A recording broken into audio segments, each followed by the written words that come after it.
magic on the track, boys.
We've made it.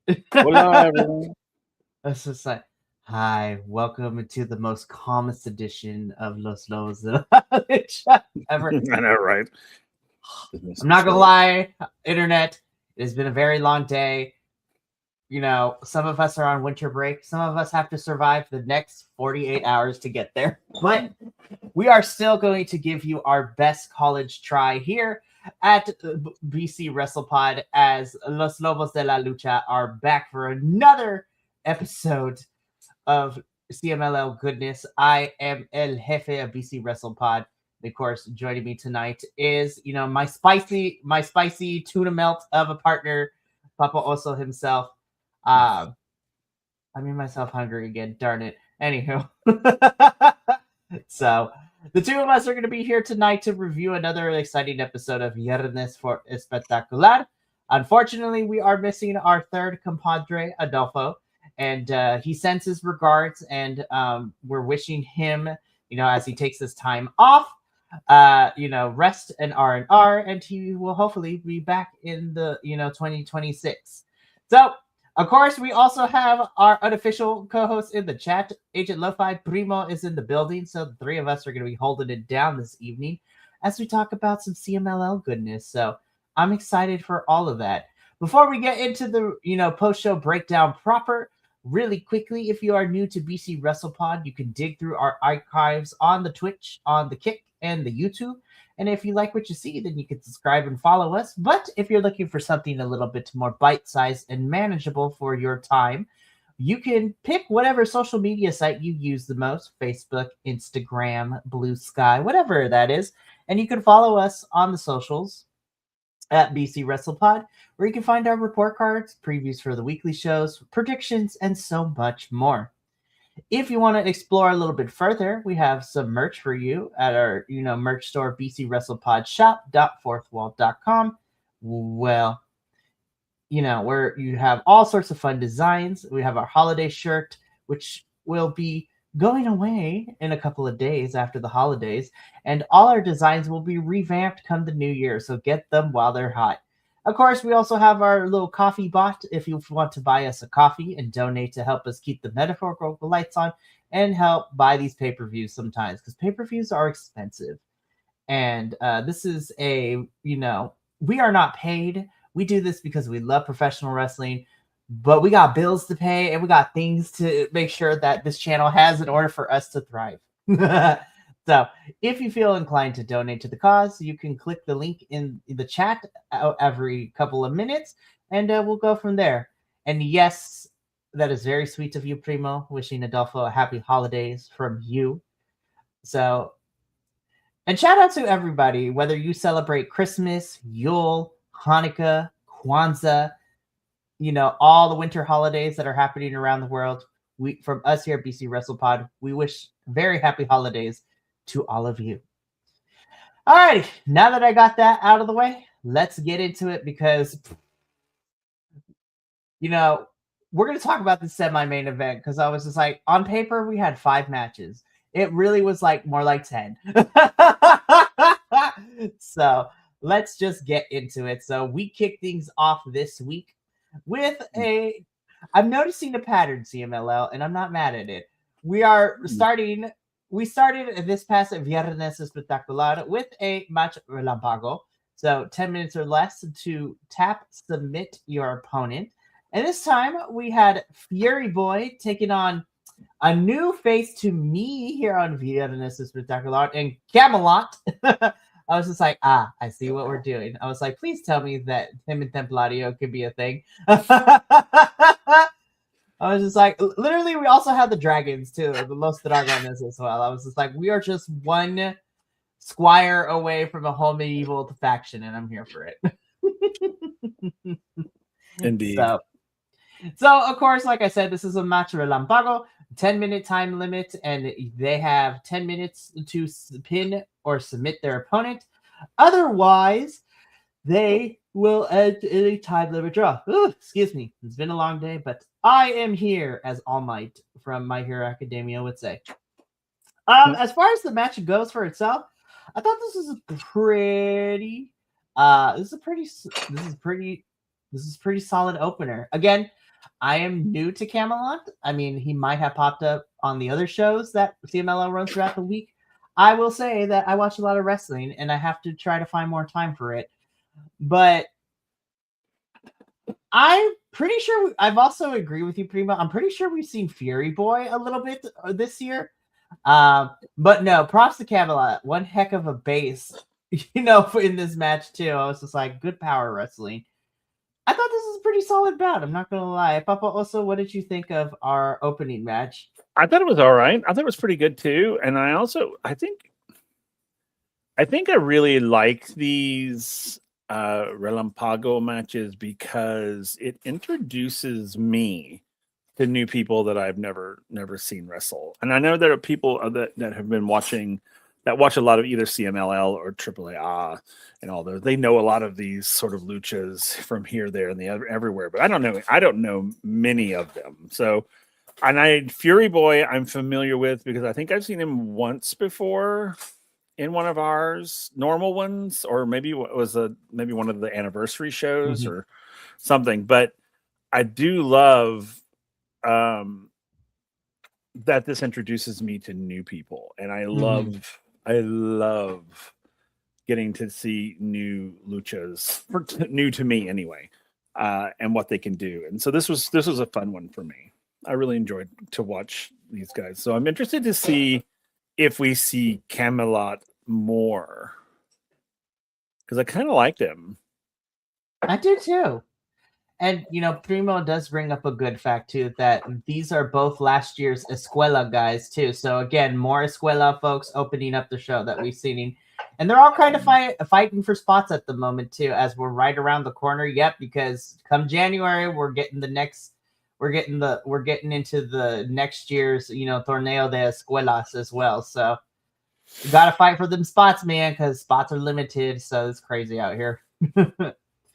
So, Fury Boy does end up picking up the win here in this match, but I agree with you, Papa. It's really nice to see newer folks being introduced to us through these Relampago matches, because then it requires them to use the time that they are given in the 10-minute time limit to showcase what they can do. Mm-hmm. But this is a really solid bout. I really, really enjoyed this Agreed. one.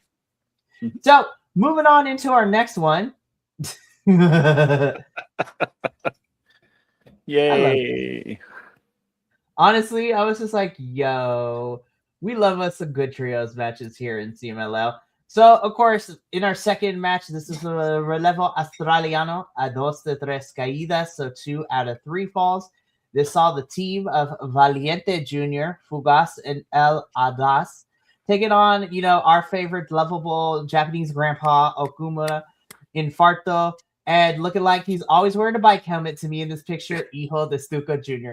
I cannot get over Hijo de Stuco Jr.'s mask. I was just like, it looked like the snakes on where his eyebrows are on the mask look like he took like the Cholita, like draw Sharpie eyebrows. And he looks like he's wearing a bike helmet. It does. It totally does.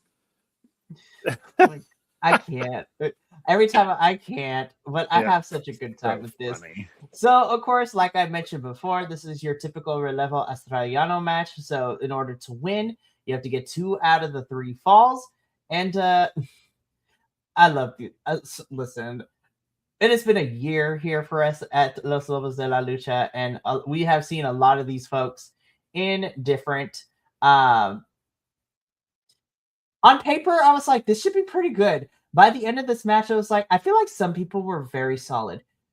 Some people were having a little struggle trying to keep up, in my personal opinion.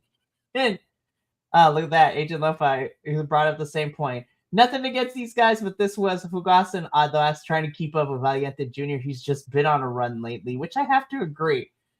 So again, on paper, I was like, ooh, this should be fun. By the end of it, I was like, this is a pretty solid match, but I feel like some people were like a tempo behind in certain aspects of it, which is a bummer, because I was like, it wasn't bad, but I was like, pacing was awful just a tiny bit. Yeah, I agree. It did feel like some folks were sort of tertiary. They're like, oh, we're physically here, and that's really all you need. And I have to agree, Valiente Jr. I mean, but I think that's sort of like, I think at least in what I have observed with Valiente Jr., that's him all the time though. Mm-hmm. It's like, and it's very much like, if you look at it from like, I'm going to compare it to like a theatrical type thing, is when you, as an actor, I always tell my actors, it's like, you have to, no matter how big your role is, you always have to believe that your character is the most important character in the play. And so you always have to be a leading role, no matter who you are. Mm-hmm. And I think that is Valiente Jr. And his 2 compadres were sort of like, oh, well, yeah, but we're just going to hang back. It's like, I'm okay being a chorus boy, it's like that sort of thing. And I was like, well, okay, that's cool. But, you got to remember, you got to believe that you're the star, man. Both of you guys. And so I give kudos to Valiente Jr. And then I would be like, look here, you two. I need you to be more like Valiente Jr. in the aspect of his go get it and his like starring role. I mean, because he truly believes that he is the lead when he walks onto that stage. And that's what you need. And you know what, to kind of go off of that, Primo is kind of agreeing with you here in terms of Valiente Jr. that Primo would not be opposed to Valiente getting pushed into that like Máscara Dorada or Neon level. He's right there if he stays this good, which is, true. And it goes to what you were saying. Even though this is Lucha Libre, it's still, a performance, and, you have to go out on the stage. Yes, it's about working together with the people who are on stage with you, but and I say this all the time, it doesn't even have to be in the world of theater. This is what me and our other co-host JT, who we love dearly here too, you know, it's the same thing when it comes to music and, you know, producers and DJs. It was just like, yeah, I want to collab with us. And me and JT like loved listening to music and making music together. But at the same time, we also know it's just like, oh, I want my stuff to be played before this band's is. So it's just like you have to go into that mindset of, I have qualities that make me stand out. I'm here to work with everyone, but also you're kind of doing a disservice to yourself if you're not trying to also get yourself noticed in the process. You don't got to be a tool about it because there are wrong ways to go about it, but you have to bring it every single time because consistency is what's going to get you noticed. And so you got to go out there and you need to showcase 110% of everything you got when you go out there. So yeah, so I like that comparison, Papa. That was really good. I like that. So, but as far as this match goes, the team of Valiente Jr., Fugas, and El Adwas do pick up the victory here. And we go straight into our second Relampago match of the evening, this time with some Amazonas action. And we get, you know, Tessa Blanchard coming back down to Arena Mexico. Because again, TNA has done all their tapings already, like last week. So the rest of the time, everybody can go wherever they want to. And Tessa is taking on our homegirl, Zuxis, who is also in here for this match. So I want to start off with some positives, right? I love that Will knows how this is gonna go for my statements when I start off with this. We've been doing this for long enough where he noticed this. I want to start off with the positives. I love me some Miss Zuxis. Zuxis is fantastic. I have missed her, and I'm glad that she's been back from injury for the last couple of months. Tessa, really happy to also see her because, you know, we didn't know how extensive her injury was because she wasn't cleared to compete at she competed at Final Resolution, but we weren't sure how far along she was to compete at the pay-per-view before, which I'm trying to remember I'm trying to remember what was before Final Resolution, but it was Turning Point. So it has been a lot of pay-per-views jam-packed in the last month. It's crazy. So Tessa wasn't cleared for Turning Point, and then she wasn't cleared for the taping afterwards, but then she and Victoria competed at Final Resolution. So I'm happy to see that the injury's not as crazy, because despite personal feelings about certain behaviors, I don't want anyone to, you know, be completely hurt where they lose their job, so to speak. So having said that about both those two, I was kind of a little disappointed. And I don't know if maybe my expectations were too high, but I felt like, let me put it this way. There were parts of this match where we got so close. So it's like, oh, they're about to hit that chemistry, but it just barely misses. And for me, I was just like, it wasn't bad. It was better than the last time I saw these two go at it. But there is still just something not connecting for me between these two. I thought this was okay.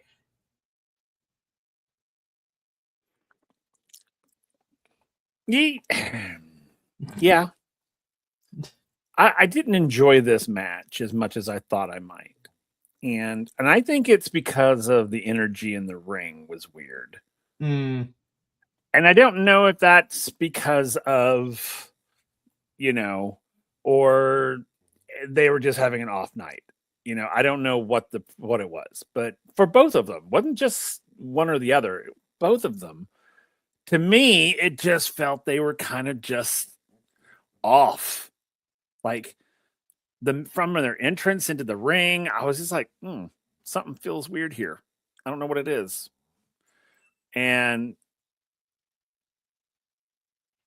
hot take, Tessa has never really clicked in CMLL. Her only great match was with Vaquer, and that could have been a carry for all I know. Honestly, well, yeah, let's be real. Stephanie Vaquer, despite my issue, I mean, if you pay attention to our WWE review, you know I love me some Miss Stephanie Vaquer, and I've been a fan of her since Japan and Mexico and all that stuff. Despite how I feel how she's being booked as champion in WWE main roster right now, it's Stephanie Vaquer. She's great. She's amazing. But I was about to say something, but then I would get us in trouble. There. Well, all I know is the energy felt weird. And I don't know. Like I said, I don't know if that was because of, you know. You're doing mine one of these. You're just like, this. I don't know if it was because of that, and I mean, honestly, if you think about it, as a human being, if you're put in a room with another human being who has done some questionable things, the energy in that room is weird. And I don't know if part of this was that, because honestly and truly, if it were me on the other side of that, I would probably be a little off. Because, and unfortunately, in this grand world that we live in, guilt by association is a huge thing. And so when you, even in this sort of innocuously innocent type of thing, because, yeah, and I agree, Lo-Fi, I get it, and it's like a thing, and which is great. And I think it's great too, because I'm thinking, well, nobody gives a shit, so woohoo, but something felt weird, and I don't know what it was. All I know is it felt weird. And whether it's that, and maybe it's just her, Tessa just doesn't click with this company, and maybe that's what it is. Maybe that's what was throwing the energy off. I don't know. But this was kind of disappointing.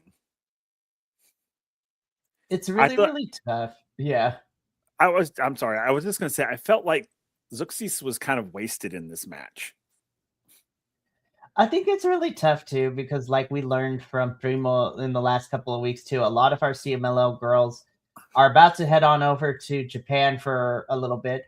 Like Olympia is going to be there for a while. Or in the case of La Catalina, get eye surgery, come fight, and then have to go get another one because you get knocked out. I was just like, girl, I love you, Catalina. I love you dearly. But that was, yeah, anyways. I mean, I think this one is tough because I feel like, and this could be a whole different thing too. It's really, really tough for me because I think Zeuxis is fantastic. We have missed her since she got injured at Grand Slam Mexico.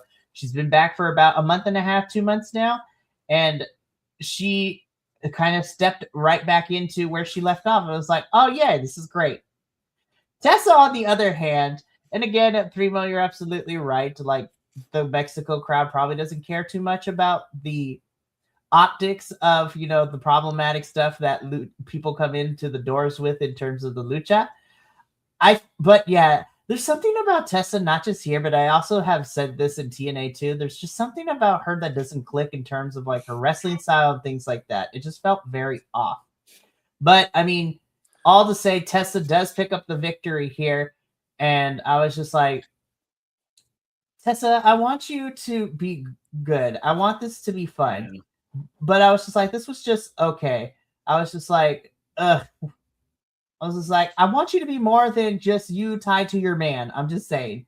I was just like, don't get me wrong. Esfinge is, but at the same time, you are very lucky. But at the same time, I'm like, girl, we got to figure, something's got to give. I was just like, something's got to give. So, all right, let's move on because, I want you to, I'm just going to give you a moment to just look at this slide real quick. CMLL, this was a lot, and I loved it, but this was a lot. So, in the semi-main event, these were the elimination matches for the 2025 CMLL La Gran Alternativa, tournament. And this is how it went down. So I gotta explain everything before we even break this down, because first of all, we had like a cybernetico where everybody was in, and like we had representatives, and then we broke it down into teams, and then we whittled it all the way down until we got to our final two. Before I get into this further, Primo brings up a point. For perspective, why should Lucha Libre fans give two hoots about US dirt sheets? If that makes sense, why you should see certain people show up. And actually, that's a fair opponent. I think it is different optics around the world, and I think the more that I've watched, all the other promotions around the world, I've come to understand that. Because again, I personally want to broaden my horizons. I don't want to be just limited to what I see here in the States.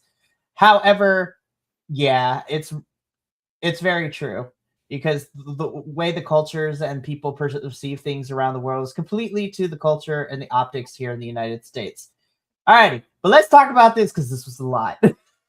I was just like, oh God, we have so much to talk about. So there was so many things happening. So, okay, so I'm going to break this down. So I'm not going to go into a particular order because in all honesty, what really matters is who we have in our final two going into this Friday in terms of the finals of the Gran Alternativa. But I want to break this down really quickly because there was a lot of matches. A lot. So let's break this down, shall we? So we're going to start on the left side of the bracket. So on the left side of the bracket, at the very top corner, we have the team of Templario and Hijo del Pantera taking on Atlantis Jr. and Shelhua. I actually really love all the teams that we had in this whole thing because these are different combos of people, and I actually really enjoyed it. So, starting on the left side of the bracket, to narrow it down to who represents the final part of the left side of the bracket, we had Templario and Hijo del Bandera versus Atlantis Jr. and Shelhua. Shelhua and Atlantis Jr. defeat them. Then we had Euforia and Galero defeat Averno and Barbosa. So these two teams collided, and Atlantis Jr. and Shelhua beat Euforia and Galero to make it to the finals for next week on the left side of the bracket. This is a lot. This was fun, but this was a lot because it was like, all right, guys, we have so many. Yeah. I mean, you know what? Yeah, to be fair, I guess the general review is that this is an absolutely fantastic appetizer what CMLL offers talent-wise. If you came for a meal here, though, you'll have to wait, which I understand. I enjoyed it for what it was because, again, I was just like, this is a lot of like micro matches happening at the same time. I was just like, this, yeah. I see this more as a charcuterie board. A charcuterie board. There was little bits and nibbly bits and different tastes and some fruits over here and some cheeses and crackers and meats and which I enjoyed. I really did enjoy it because, and like you said earlier, it was a mixed. We had mixed teams that we had not necessarily seen before, and that was really cool to watch. I wasn't very happy that Templario did not make it out of that first round, but that's okay. Okay. I appreciate it though, because this is also like a little bit of a shocker too. So going on the right side of the bracket though, because talking about shockers, right? So in the first round, we had Esfinge and Futuro defeat Titan and Explosivo. And then we also had probably my new favorite team right now, Angel de Oro and Utani defeat Volador Jr. and El Elemental, which means that Esfinge, Futuro, Angel de Oro, and Utani would meet in the semis. And then I'm biased because I am the newest Utani stand, but Angel and Utani win. So now we have our final two teams that are going to be facing off against each other this Friday. So it is Atlantis Jr. and Shelhua versus Angel de Oro and Utani. I agree with you, Primo. It's just nice to see who's getting a little push. Utani, Shelhua are great picks. Yes, because Angel and Atlantis Jr. are more established. And I'm really, again, Shelhua has had a really fun second half of the year. Again, his match against Lee Moriarty at Death Before Dishonor for the Pure Championship was hella fun. And again, Utani is amazing. We love him. So yeah, the right side of the bracket was very, very fun and very interesting. I was just like, oh wow, I'm excited. This is kind of crazy. I was a little sad to see Titan lose in the first round, but hey, you know what? Someone has to lose, and it was just Titan's time in this one. But I'm really excited, and I'm really happy for the final two. I think this is going to be a fun match this Friday. So yeah.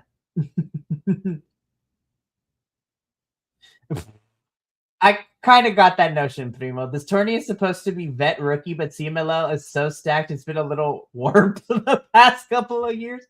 You're not kidding. When we get into the preview for this Friday, I was just like, there are so many people on one little poster that I have to zoom in to read everything. It's ridiculous. So, real quick, I'm kind of piggybacking on that. One of the things I've noticed is that a rookie doesn't stay a rookie in Lucha very long. No. It's like, oh, hey, you're new. Oh, wow. Oh, okay. Yeah. All right, you've been here forever. There's so many people, especially in CMLL. There are so many people, and because there's 3 rotating shows with everyone just popping up everywhere, you're just like, oh my gosh, this is crazy. I mean, we're just right now we're only used to talking about the Friday shows, because let's be real, I want to watch all the other shows, but like there's like, I don't want to say there's no time, because Primo finds time to watch all the Lucha things, but I also watch everything because I cover everything for this channel. So it's crazy.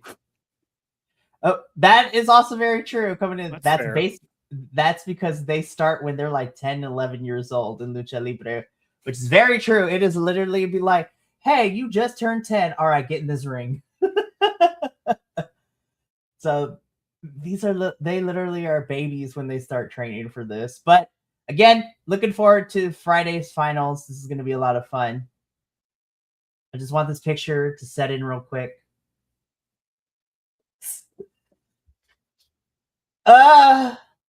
Guys, I'm sad that our boyfriend did not win, but what a hell of a match. I'm sad that Novio did not win, but it is Místico. I was just like, duh, Místico is definitely going to win.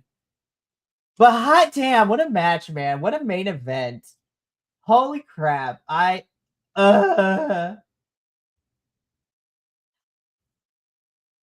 There's not, I can't. I'm just like doing that arm motion.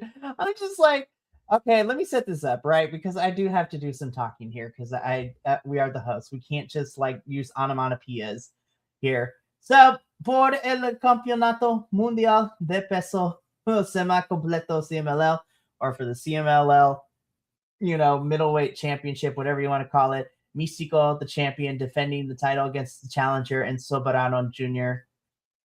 No, 100%. And this is perfectly sums it up. Just soaking all that atmosphere. The crowd was so hot for this one. And as they should be.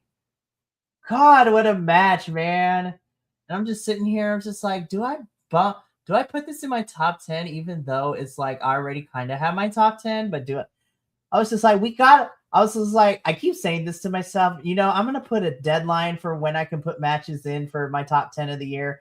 And then I'm just like, we get this match. I was like, I might have to break that rule now. But talk about, and we kind of been saying this since we started covering CMLL from our observations, at least, mine and yours and Adolfo's. These to me are like your top face and your top, your top technical and your top rudo in this company right now. And I'm just like, God, my body was not ready, and the Lord blessed me with an amazing match.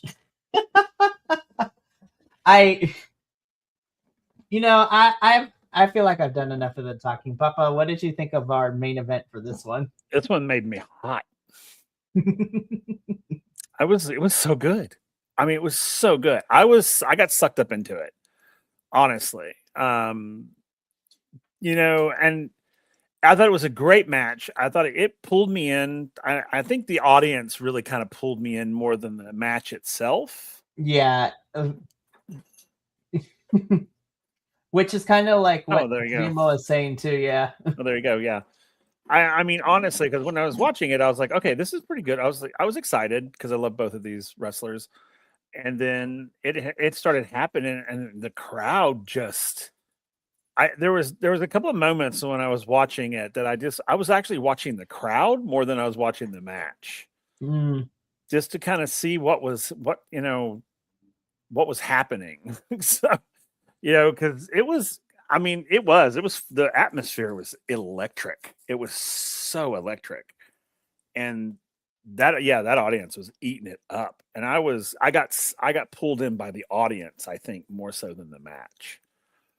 Even the match, I thought the match was really good, but yeah, the audience, man, I think I maybe have seen 1, 2, maybe 3 matches where the audience has gotten that into it since I've been doing this. So yeah, it was, wow. The atmosphere in that room was electrified. This probably would have been one of those that I would love to have been just sitting in the audience. Oh, 100%. I want to be able to soak in the crowd energy, the atmosphere. Yeah, so to no one's surprise, Místico does retain the championship, but I also really love the sign of respect between Místico and Soberano Jr. after the match. And exactly my point that I was going to get into, Primo. This is a feud they can keep going whenever they want. Like, this is a fight forever type of feud. And they also sold out Puebla on Monday too, so which is really, really good to hear. Because, yeah.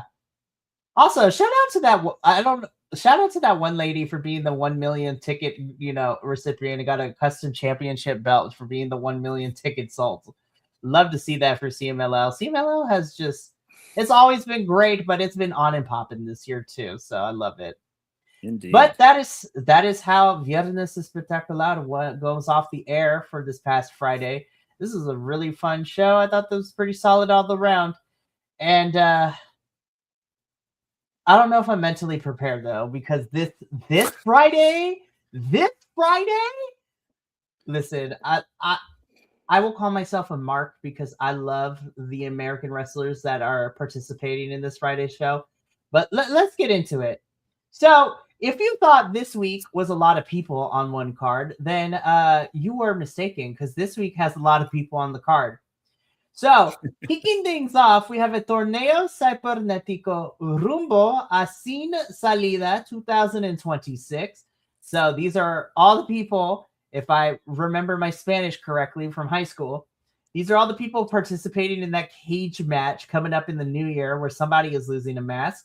But we're going to have a Torneo Cibernetico Rumbo. So this is going to include Rey Cometa, Calavera Jr. Uno, Electrico, Virus, Oro Jr., Polvora, Blue Shark, Robin, Espíritu Negro, Calavera Jr. 2, Astral, Concebrero, Diamond, El Coyote, El Vigía, and Sangre Imperial. This is going to be crazy. Coming in with the fact checking. Give or take the average about 6,500 to 7K a show at Arena Mexico this year. That's not counting the other arenas that have also had multiple sellouts. Very true. CMLL is literally having their best year ever. Like ever. Insane. And we love to see that because it also keeps us in business because we get to review it. But yeah, that's a lot of people in this Torneo Cibernetico for Friday. I was like, that's a lot of bodies in this ring. And then it just gets crazier because then after that, we're getting the Final de Torneo Gran Alternativa 2025. So the finals, Atlantis Jr. and Shelhua versus Angel de Oro and Utani. So that should be a pretty fun match. Then we get into the dream crazy ass matches. So unfortunately, Neon is still not medically cleared to compete, but stepping up to the plate, and I'm just as equally excited for this one. In a mano-a-mano, Mexico versus Estados Unidos, CMLL versus AEW, Soberano Jr. is stepping up for Neon to take on Kevin Knight. And I'm just like, ah! But then it gets crazier because then in the semi-main event for the Campeonato Mundial Histórico de Peso Weltar, so this is for championship, champion, Máscara Dorada, challenger, Speedball, Mike Bailey. I was just like, I mean, I didn't want to say it out loud, but you're kind of right, Primo. I love Neon, but I mean, Novio is up in this building, and he's going to fight Kevin Knight. It's definitely more fresh, and it's different. And honestly, if that means we get to see more Soberano Jr. and to kind of see what could have been this year for him, I'm here for it. But yeah, Speedball Mike Bailey challenging Máscara Dorada. I am But then in the main event, it gets crazier. Por el Campeonato Mundial de Peso Completo, CMLL. So the CMLL Heavyweight Championship champion, Claudio Castagnoli from AEW, taking on the Defender and hitting people with his clothing, Ultimo Guerrero. I was just like, Here's the thing. I'm excited. I'm just bummed we don't get to review this show. I was just like, no, why are we going on break? But no, yeah. That's the other thing I'm looking forward to. All the Soberano appearances. This man is gonna give us outfits. That's the one thing I love about Soberano Jr. I was just like, him and Chelsea Green always come out in a new outfit every single time. And I'm like, all right, Soberano Jr., what Paul Gaultier, Ralph Lauren, like crazy fashion closet you gonna raid for this Friday? It's gonna be crazy. I'm really looking forward to this card on Friday. I think it's gonna be a really, really fun one as we head into the new year. But that ends our review of CMLL for the past Friday. And unfortunately, guys and gals and non-binary pals of the internet, this is the final review for 2025 for us here at Los Lobos de la Lucha. I know, it's crazy. This is like, how dare you not review for 2 weeks? Listen, here's why. It's mostly because I need the 2 weeks to spend over the holidays because I want to spend time with my family, but it also allows me a time to reset. And for all of us here at BC WrestlePod to reset and relax with our families over the next 2 weeks. So that way we can kick off 2026 in crazy style. But just because this is the final CMLL review of 2025 doesn't mean that... I know, don't give me those emojis, Primo. I understand. And honestly, if it were up to me, we would be reviewing the next 2 weeks. But at the same time, though, I say, initially I said, you know what? I want to give my hosts some time off with their families and the R&R. But to be completely honest, I am the one in most need of the R&R. Not because I'm like running ragged, but it's been a lot the last couple of months with how much changes that we've gone through here at BC WrestlePod. But thankfully, I have an amazing crew like Adolfo and Papa Oso here, and as well as our other, hosts that carry me through all of this. But I'm gonna take a nice, long, deserved 2 weeks off because I need time to rest and recuperate, and then get things ready for 2026 because we coming back in style, y'all. But we still have a chaotic week this week. On Friday, we have our TNA review, the final TNA review of 2025. And then on Sunday, if Primo, you have an open invitation to just come watch the chaos on Sunday if you are around at 6 p.m. Pacific. It is the BC WrestlePod end of year podcast where we talk about the good, the bad, and the ugly of professional wrestling. And I am excited for it because it is not just the BC WrestlePod family, but we are also opening the door to our 2 new podcasting channel friends, Nick and Nikki over at the Nick Wrestling Happy Hour podcast, and Sean and Matt of the If We Had the Pencil podcast. And all 3 podcasting groups will be colliding to truly have, our own torneo cybernetico of, good, the bad, and the ugly of professional wrestling in 2025. So I'm excited. And yeah, that's it for us here. So of course, me and Papa are going to get up on out of here.